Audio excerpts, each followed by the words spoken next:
हाँ, नहीं तो देवऋषि नारद भी नहीं आए? मां ने कहा हाँ देवऋषि आए थे, उन्होंने मेरे अंदर ऐसी जिज्ञासा भर दी, तभी तो मैं पूछ रही हूं ये माला किसकी है। भगवान शिव कहते देवी ये सारी माला तुम्हारी है, हर जन्म में आपका विवाह मुझसे होता है, आपकी मृत्यु के बाद आपके मुंड को मैं अपनी माला में पिरो लेता हूं। आपका पिछला जन्म था सती, उसके पीछे साध्वी, उसके पीछे बबप्रीता, उसके पीछे भवानी।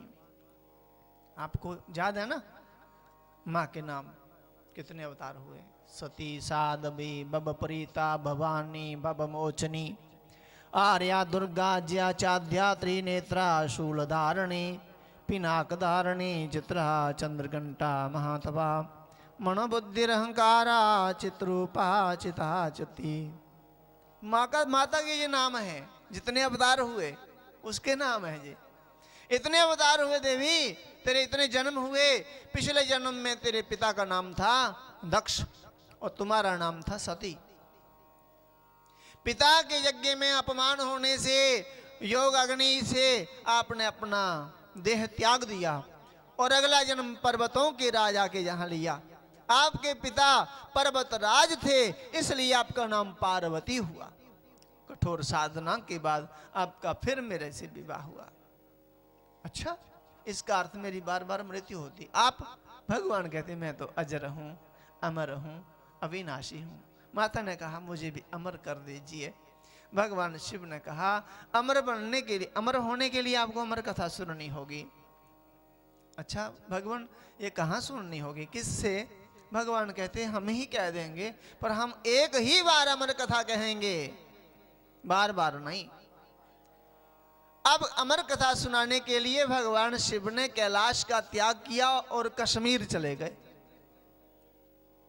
बैल पे सवार हुए, अर्थात नंदी पे सवार हुए। जहां बैल को छोड़ दिया उस जगह का नाम हो गया बैल गांव। आजकल उसे बोलते हैं पहलगांव। शिव पार्वती पैदल चलने लगे। थोड़ी दूर आगे जाकर भगवान शिव ने कहा मेरे मस्तक पे चांद है, चंद्र है, इसको मैं कथा नहीं कहूंगा, सुनाऊंगा। जहां चांद को त्यागा रखा उस जगह का नाम हो गया चांदबाड़ी, चंदनबाड़ी। भगवान शिव थोड़े आगे बढ़े, कानों में कुंडल हैं। भगवान किसका कुंडल पहनते हैं? सोने का, चांदी का, लकड़ी का, किसका? भगवान का कुंडल जो है बिच्छू का। बिच्छू जानते हो? बिच्छू, हाँ, क्या बोलते हैं उसको? वृश्चिक, वृश्चिक, हाँ, एक डंक मारने वाला जीव, डंक मारने वाला जो। और जहां बिच्छू छोड़ दिया वहां उस जगह का नाम हो गया बिच्छू घाटी। थोड़े आगे बढ़े, भगवान कहते मैं अपने हार को भी कथा नहीं कहूंगा। हार किसके हैं? शिव के। शिव के जेवरात, शिव के आभूषण, हाँ, हार सांप के, नागों के। जहां नाग छोड़े उस जगह का नाम हो गया शेषनाग। कभी जाकर देखना शेषनाग, आप मानोगे कि हम किसी और दूसरे लोक में आए हुए हैं। वहां का दृश्य ऐसा है। हर व्यक्ति को अमरनाथ बाबा का दर्शन करना चाहिए। आना आप तो हमारा आपसे परिचय हो गया, आप हमारे घर ही आ जाना पहले, फिर इकट्ठे ही चलेंगे। फिर मैं आपको बिच्छू भी दिखाऊंगा और नाग भी दिखाऊंगा, बहुत है उधर। शिव ने छोड़े हैं ना वहां, शिव जी ने छोड़े। और शिव के आभूषण इतने सस्ते और चोरी भी नहीं होते, चुराता कोई नहीं उनको। चोर उस तरफ तो देखेगा ही नहीं, क्योंकि चोरी करने के लिए पहले बलिदान देना पड़ेगा। हाँ, बिच्छू डंक मार देना तो उसी समय गाय दान कर लेनी चाहिए। हाँ, क्योंकि बिच्छू गाय दान करवाता है। ये जिंदा नहीं छोड़, ऐसे लगता है भाई अब बचेंगे नहीं, इतना इतना दर्द करता है। और भगवान उसको अपने कानों में कुंडल और नागों के हार। भगवान शिव थोड़े आगे बढ़े, मेरी जटाओं में गंगा है, इसको भी कथा नहीं कहूंगा। जहां गंगा को छोड़ दिया उस जगह का नाम हो गया पंचतरणी। तीर्थों का भी तो निर्माण करना था ना, पंचतरणी। थोड़े आगे बढ़े, अमरनाथ गुफा के पास पहुंचे, देखा बहुत सी जड़ियां हैं, बूटियां हैं, वनस्पतियां हैं, औषधियां हैं। भगवान ने कहा इन सबको मैं अमर कथा नहीं कहूंगा, सब अमर हो जाएंगी। भगवान ने अपने तीसरे नेत्र को खोल के सभी बूटियों को, जड़ियों को भस्म कर दिया। आप जाएंगे ना तो देखेंगे उस पहाड़ पे कोई वृक्ष नहीं है। और भगवान शिव अंदर बैठ गए गुफा के ऊंची स्थान पे, आसन बिछाया और बैठ गए। और नीचे मां पार्वती ने अपना आसन रखा और बैठ गई। आसन, आसन की बड़ी महिमा है। आसन जानते हो, जिसके ऊपर, चादर के ऊपर आपने तो ये मैट बिछाया, मैट क्या बोलते इसको? आसन। आज आप क्या बोलते? जिस पे बैठे आप? मैट ही बोलते हैं। हाँ, आसन चाहिए, आसन शुद्ध होना चाहिए। बिना आसन के भोजन करने से अन्न दोष लगता है। बिना आसन के संध्या करने से फल कुछ नहीं मिलता, निरर्थक बेकार हो जाता है।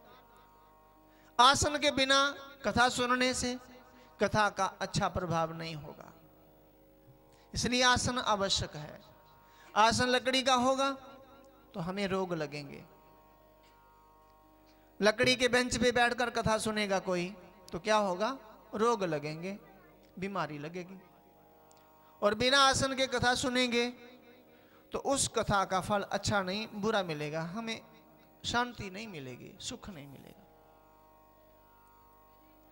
यदि लोहे के आसन पर बैठकर हम भजन करते हैं, संध्या करते हैं, तो हमारे घर से कभी झगड़े नहीं मिटेंगे, कभी लड़ाई झगड़ा मिटेगा नहीं। कुशा के आसन पर, पवित्री के आसन पर बैठकर पूजा करने से मन वचन कर्म शुद्ध हो जाता है। मृग चरम पर बैठकर कोई भजन करे, मृगशाला, शेर की खाल, चीते की खाल, उस पे बैठकर भजन किया जाए तो संसार की सुख की कामना नहीं करनी चाहिए, उसको संसार के सुख नहीं मिलेंगे, क्योंकि वे मृगचरम साधुओं के पास होता है, महापुरुषों के पास, भगवान शिव के पास। और भगवान शिव ने अभी तक, आपको पता ही है, उन्होंने कोई मकान ही नहीं बनाया अभी तक। आपने तो भी मकान बनाने ना। हाँ, और कोई बीमार है ना, कोई बीमार, तो उसको रेशमी आसन रखना चाहिए, रेशमी कपड़े का आसन, रोग मिट जाएंगे। रेशमी कपड़े के आसन पे बैठने से, पूजा करने से रोग मिटते, कम होते। और कमल के आसन, कमल, कंबल क्या बोलते, ब्लैंकेट, उसके ऊपर बैठकर पूजन करने से भक्ति का 2 गुना फल मिलता है। अच्छा, आसन होना चाहिए, बिना आसन के नहीं। भगवान शिव ने कथा कहना शुरू कर दिया, मां पार्वती सुनने लगी। अचानक से नींद आ गई, मां पार्वती सो गई। वहां एक तोता फल खा रहा था, मन में विचार आया, फल तो मैंने बहुत खाए, किंतु कथा जीवन में पहली बार। अरे छोड़ो फल को खाना, हुंकार भरो, कथा सुनो। हुंकार भरने लगे, कथा सुनने वाले हुंकार भरते। बोलो जय श्री राम। एक बार और बोल दो, जय श्री राम। जय श्री राम।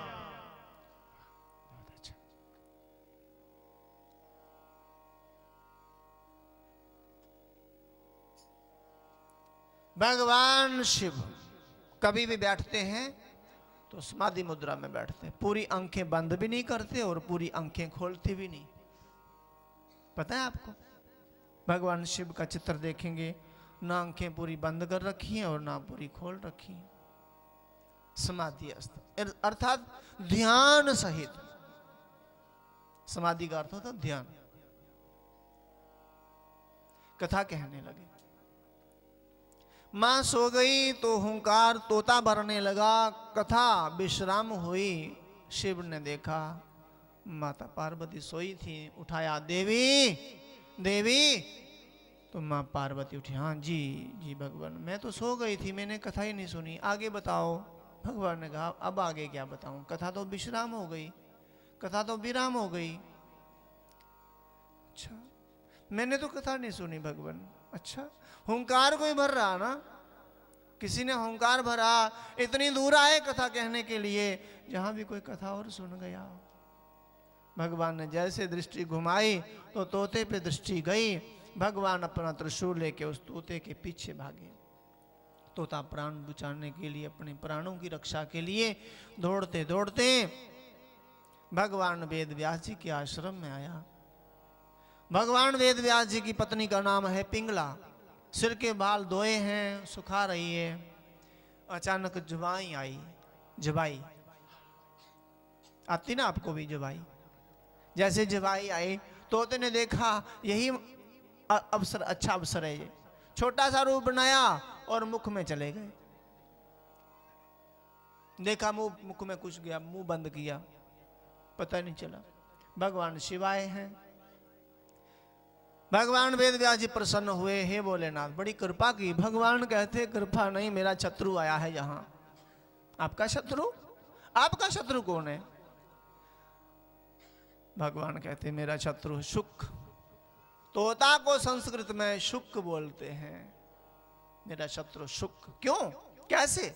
भगवान कहते उसने मेरे से अमर कथा सुन ली। अरे बोले बाबा, नाम भी बोले वाले भोलेनाथ, है भी बोले वाले आप। जिसने अमर कथा सुन ली भला वे अमर नहीं हो गया? भगवान कहते हाँ ये तो बात सही है, वे तो अमर हो गया। ठीक है, आज से मैं अमर कथा को शाप देता हूं, अमर कथा सुनने वाला अमर नहीं होगा। सभी देवता लोग प्रकट हो गए। हे भोलेनाथ अपना शाप वापस ले लीजिए। ये अमर कथा की रचना भगवान वेद व्यास ने की है, क्योंकि रचयिता ये हैं।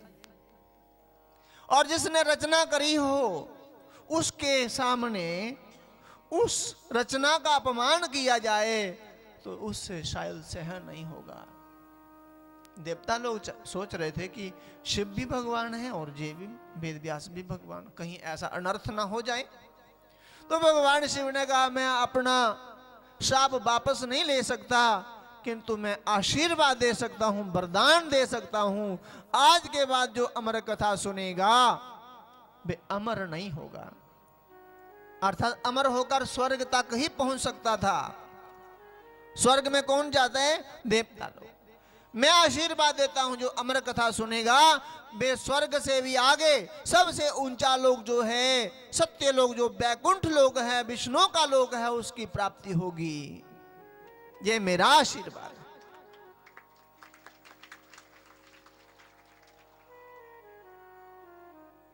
वही अमर कथा आज के दिन में जिसका नाम है श्रीमद् भागवत महापुराण की कथा, यही कथा थी। इस कथा को सुनने से कोई व्यक्ति मरता ही नहीं था, किंतु आज इस कथा को सुनने के बाद मरने की बात तो छोड़ो, सीधा बैकुंठ की प्राप्ति होती है। हम अपने जीवन में पुण्य कर्म करेंगे तो हमें स्वर्ग की प्राप्ति होगी, और दुष्कर्म पाप कर्म करेंगे तो हमें नरक की प्राप्ति होगी। किंतु हम भगवान का भजन करेंगे तो हमें सीधे बैकुंठ की प्राप्ति होगी। स्वर्ग में हम उतने दिन रह सकेंगे जितने हमने पुण्य किए हैं, या उनका जो इंटरेस्ट। और नरक में हम उतने रहेंगे उतनी देर जितना हमने पाप किया है, या पापों का इंटरेस्ट। फिर हमें इसी दुनिया में आना पड़ेगा। वैकुंठ की प्राप्ति के बाद हम इस नश्वर संसार में आएंगे नहीं, आएंगे तो कोई महापुरुष बनकर आएंगे। अपना तो हमारा उद्धार हो चुका होगा, किंतु वे कोई वैकुंठवासी हमारे उद्धार के निमित्त भगवान की तरफ से भगवान का पैगाम लेके आएगा। भगवान शिव ने ऐसा आशीर्वाद दिया। किंतु यात्रा करने वाले कहते अमरनाथ का दर्शन करो, तो वहां कोई तोता दर्शन नहीं देता, वहां तो कबूतरों के दर्शन होते हैं। कथा कहने वाले महापुरुषों ने कहा, तोता फल खा रहा था, कथा शुरू हो गई, फल को छोड़ दिया। कथा जैसे विश्राम हुई तो शिव पीछे आए, फल वहीं छूट गया। तोता प्राण बचाने के लिए व्यास ऋषि के आश्रम में आया। बाद में कोई कबूतर का जोड़ा आया, उन्होंने उस तोते के चखे हुए फल को चखा, उस फल को चखा तो वे भी अमर हो गए। जो फल, जो बल कथा सुनने से मिलता है, वही फल प्रसाद को चखने से मिलता है। किंतु प्रसाद कोई प्रसाद माने तब ना। कई बार बोलते हैं कई लोग, अरे प्रसाद बांटने वालों को मेरे पोते को क्या दिया, लड्डू तो दिए ही नहीं, ये दे दिए। अरे लड्डू, केला, संतरा, सेब तब तक था जब तक भगवान के चरणों में समर्पित नहीं हुआ। जब भगवान के आगे समर्पित हो गया तो वे फिर प्रसाद बन गया, फिर वे कोई वस्तु नहीं होती, प्रसाद हो जाता है। भगवान शिव ने कालकूट हलाहल विष को प्रसाद मानकर ही पिया था। भगवान नीलकंठ हो गए। मीरा को राणा ने बहुत जहर पिलाने का प्रयत्न किया, किंतु हर बार मीरा मना कर देती थी, नहीं पीऊंगी, ले जाओ वापस।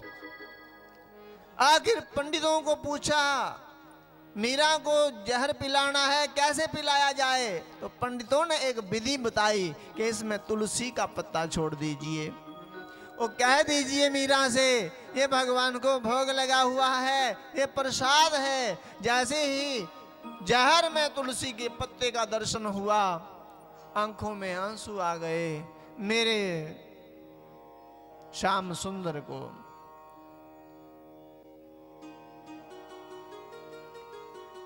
विष का भोग लग गया। यदि मेरे श्याम सुंदर को, मेरे भगवान को विष का भोग लग सकता है, तो मीरा को क्या होगा? पी गई और ऐसी लागी लगन, मीरा हो गई मगन। वे तो गली गली हरि गुण गाने लगी। ऐसी लागी लगन, मीरा हो गई मगन। वो तो ऐसी लागी लगन, मीरा हो गई मगन। वो तो गली गली हरि गुण गाने लगी। ऐसी लागी लगन, मीरा हो गई मगन।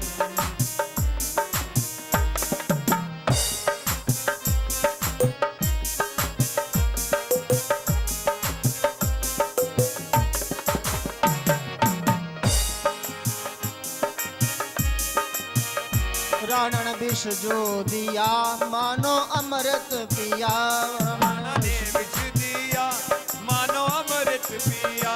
रावण विष जो दिया, मानो अमृत पिया। राणा ने विष दिया, मानो अमृत पिया। मीरा प्रेमी प्रीतम को मनाने लगी।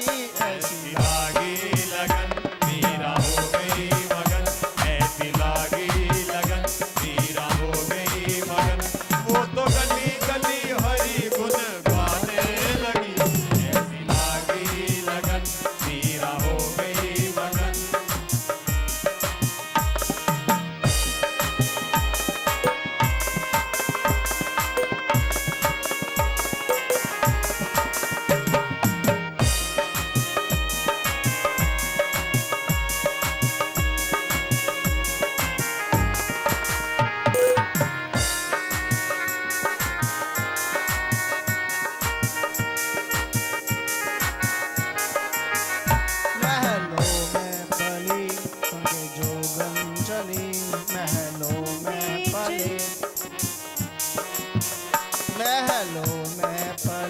बन के जोगन चले, महलों में पले बन के जोगन चले, महलों में पले बन के जोगन चले, महलों में पले बन के जोगन चले। मीरा रानी दीवानी कहाने लगी, ऐसी लागी लगन मीरा हो गई मगन, ऐसी लागी लगन मीरा हो गई मगन। वो तो गली गली हरि गुण गाने लगी, ऐसी लागी लगन मीरा हो गई मगन, मीरा हो गई मगन, मीरा हो गई मगन, ऐसी लागी लगन मीरा हो गई मगन, ऐसी लागी लगन मीरा हो गई मगन। वो तो गली गली हरि गुण गाने लगी, ऐसी लागी लगन मीरा हो गई मगन, ऐसी लागी लगन मीरा हो गई मगन। कैसी लगन लागी, इतनी मगन हो गई। प्रसाद मान लो, जब कोई कह दे ये प्रसाद है ले लीजिए, उसको प्रसाद मान के पी लो, खा लो। प्रसाद प्रसाद का ही काम करेगा। घर में भोजन बनाते हो प्रसाद मान कर पाओ, ऐसी भावना रखो ये प्रसाद ही है।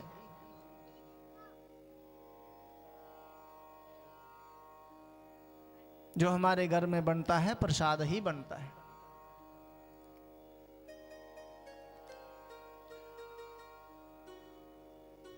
भगवान शिव चले गए। पिंगला ने अपने पुत्र से, जो शुक जो थे, पिंगला की कोख में चले गए। पिंगला कहने लगी, हे पुत्र जन्म लो। तो शुक जो थे अंदर से बोले कि मैं जन्म नहीं लूंगा, मुझे भक्ति करनी है, मुझे भजन करना है।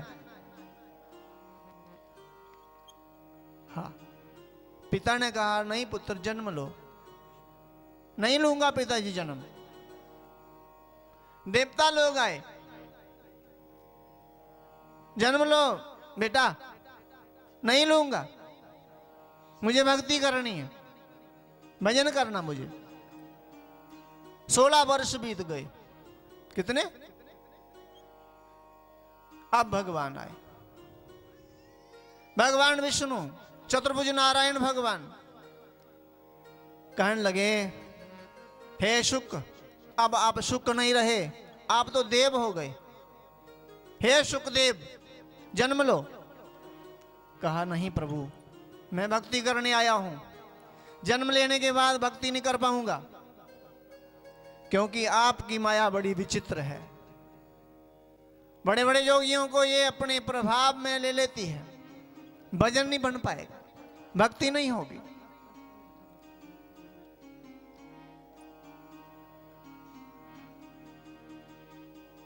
भगवान ने कहा मैं वचन देता हूं, मेरी माया कोई प्रभाव नहीं कर पाएगी, अब जन्म लो।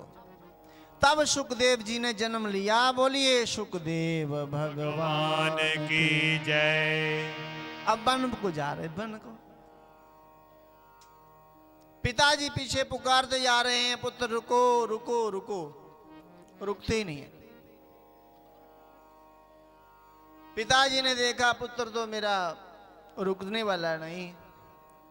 रास्ते के किनारे वृक्ष थे, फलों से लदे हुए। वृक्षों से आवाज आई, हे भगवान, आपके यहां एक ही पुत्र हुआ, आप पुत्र के पीछे जा रहे हैं। हमें पूछिए, कितनी गर्मी, सर्दी, बरसात, तूफान, इतने प्रकार के संकट आने के बाद जब हमें पुत्र प्राप्त होते हैं तो हम अपने पुत्रों को समाज की सेवा में भेज देते हैं। वृक्षों के पुत्र कौन होते हैं? फल। वृक्ष अपना फल न खावे, नदी न पीवे नीर। वृक्ष अपना फल न खावे, नदी न पीवे नीर। परमार्थ के कारणे जे संत न धरा शरीर। ये सब परमार्थ के लिए आए हैं। आपका एक पुत्र हो गया, आप पीछे चल दिए।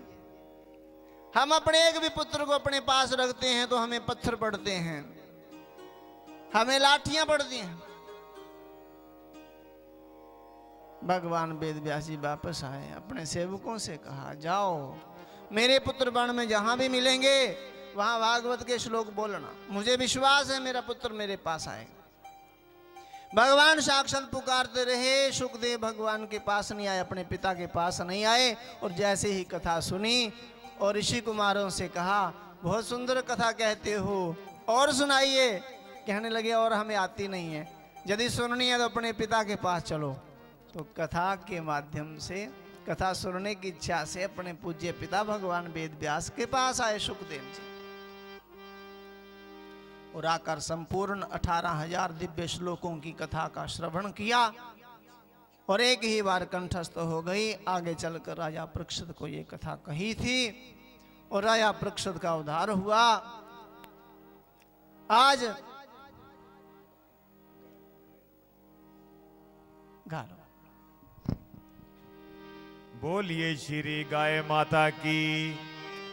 तो गौ हमारी माता समाना, जैसा महाराज जी ने कल हमें ज्ञान करवाया, सच में गौ हमारी माता है। तो वो गौ माता का भजन जरूर हम चाहते थे कि हो। भगवान वेद व्यास जी आज बहुत प्रसन्न हुए।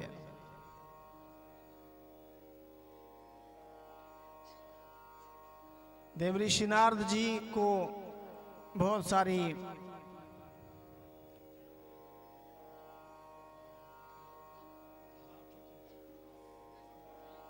उन्होंने प्रतिष्ठा दी।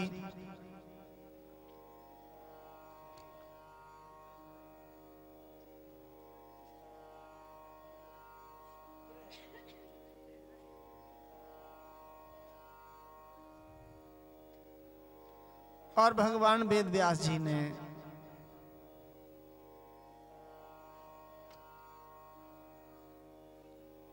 देवऋषि नारद जी से एक प्रश्न किया, हे देवऋषि नारद, मैं पूछना ये चाहता हूं कि आपने पूर्व जन्म में कितनी बड़ी तपस्या की थी।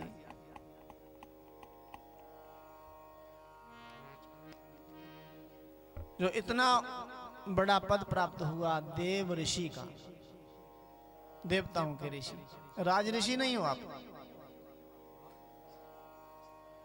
ब्रह्म ऋषि नहीं हो आप, देव ऋषि। देव ऋषि नारद जी ने अपने पूर्व जन्म की कथा सुनाई कि मैं पूर्व जन्म में कोई तपस्वी नहीं था, मेरी मां एक दासी थी, एक राजा के जहां सेवा करती, किंतु वे राजा भगवान का बड़ा भक्त था।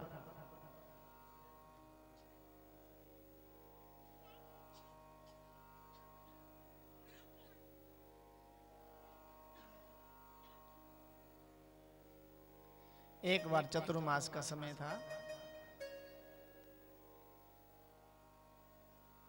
तो कुछ संत लोग राजा के पास आए और कहे, राजन हमें 4 मास बिताने हैं, रहने के लिए कोई वाटिका स्थान और हमारे पूजा का सामान सामग्री, और कोई हो सके तो छोटा सा सेवक दे दीजिए। अपनी ही दासी का पुत्र सेवा में भेज दिया और एक वाटिका में संतों को ठहराया। चतुर्मास आता है, आषाढ़ मास की देवशयनी एकादशी से शुरू होता है और कार्तिक मास में देव प्रबोधनी एकादशी तक रहता है। ये वर्षा के दिन हैं, कीचड़ के दिन हैं, और कई महापुरुष 4 महीने एक ही स्थान पर बिताते हैं। संतों की दासी पुत्र ने बहुत सेवा की, महापुरुषों की सेवा। महापुरुषों की सेवा से कौन प्रसन्न होता है? भगवान। माता पिता की सेवा करने से कौन प्रसन्न होता है? भगवान। गुरुजनों की सेवा करने से कौन प्रसन्न होता है? भगवान। सोमवार का उपवास करने से कौन प्रसन्न होता है? भगवान। बृहस्पतिवार का व्रत करने